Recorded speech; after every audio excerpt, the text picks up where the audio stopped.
those alignments. Alright, now jumping back, Geminis. This is going to be the unsure, reckless, indecisive, or over communicative. So you might be over communicative about something or indecisive. Like first house, you might be indecisive about which personality you want to show, because there's more than 2 personalities, it's like 5. But these, I don't mean to direct it directly at you. All signs of them coming across that way. It's just different, things to break down.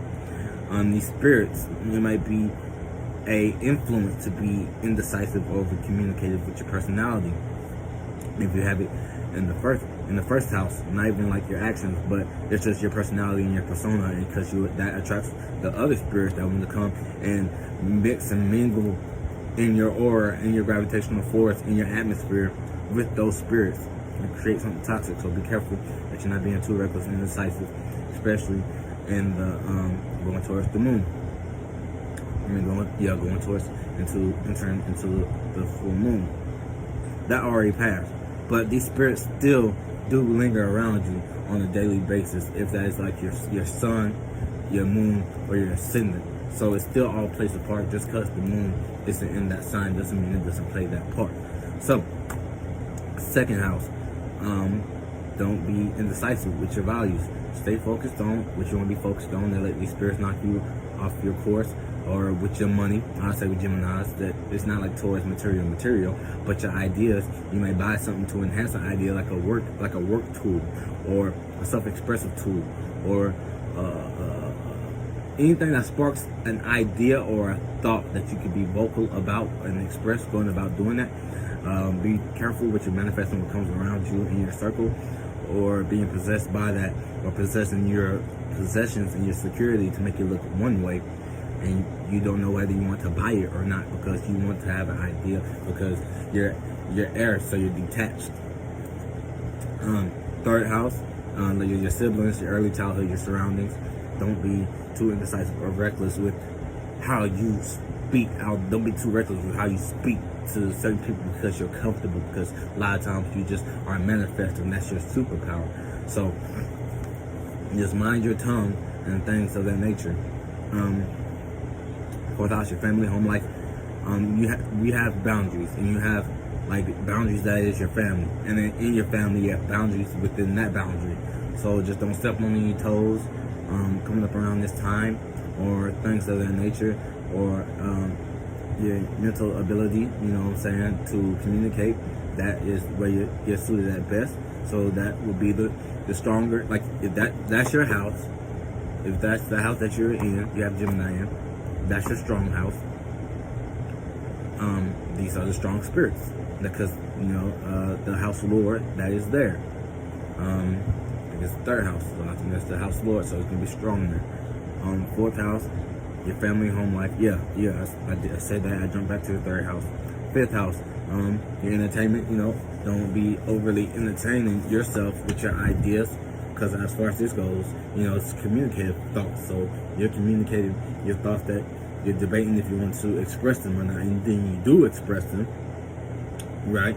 And attraction to what you're entertained by, but also you're getting ideas from other spirits by what you want to be entertained by, or how to express it, or your romance, or your luck, or just how you're speculating with communication. So that recklessness or indecisiveness, over communicating. Sixth house, don't over communicate or be possessed with your work routines, with your employees, how you talk to them, how you make plans that, you forget to mention that you have other plans laid out that you got to tend to. So don't get caught up in that way. Those spirits have you making plans this way, and your spirit has things that way. And it's gonna clash, and then that's when you have to be reckless, because you gotta chop off some heads because you said one thing, but like the spirit is no thing, just because you don't think the motherfucking I think therefore I am. That's not you, Gemini. You have the idea and you spell that out. The seventh house, how you relate to others. Be careful if they're over communicating to you, because you take it in and you think on that, and you overanalyze and overthink that probably, and then push that back out and reproject that back out into the world. You know what I mean? Eighth house, add to transforming your communication. You may have an idea to transform your communication for a better, but it might be a spirit or manifest someone around you in that circle that knows how you are into that occult life, your spiritual, your soul group or whatever, and then they might be flunked out, and then it gets you flunked out because they see you doing something, and y'all put your ideas together, but certain ideas might not clash. Maybe keep it solo. Don't be too reckless or indecisive or be possessed, because these are things, spirits that come around you and harbor that stuff. Ninth house, your philosophy, religion, you know what I'm saying, ninth house. How you learn from your wisdom. Don't project your wisdom on someone else because it might not be the same wisdom. Or don't let that spirit, because that spirit has died and it may be a spiritual predecessor, but at the end of the day, it's still a spirit at the end of the day. So what worked for it may not work for you. I mean, it has its best interest in hand, and it may be lost, and it may not be intentions, but on the flip side, there are spirits that have that intention that might possess you and come across that way.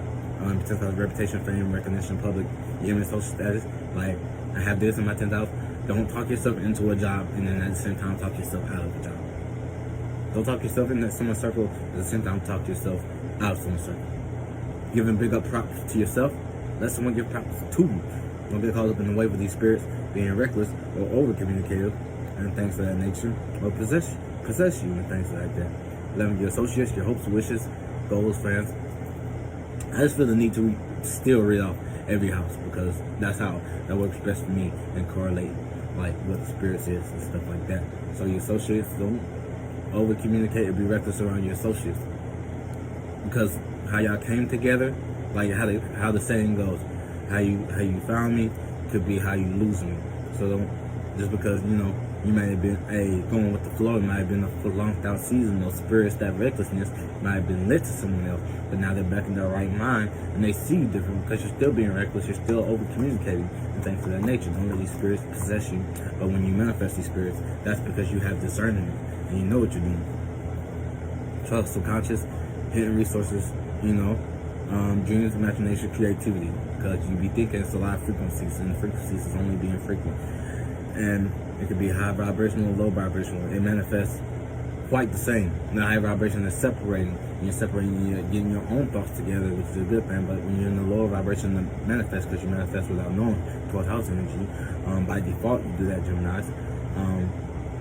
Be careful what you manifest with the spirits that already want you to manifest some things so they can come back down here, or be indecisive and doubt yourself through all of these houses because you're overthinking, because you have discernment of what these spirits is. That's how they can get into you instead of being outside of you, causing you to be indecisive and leaving you open for loopholes to come in. Now, Cancer, the cold and dry spirit.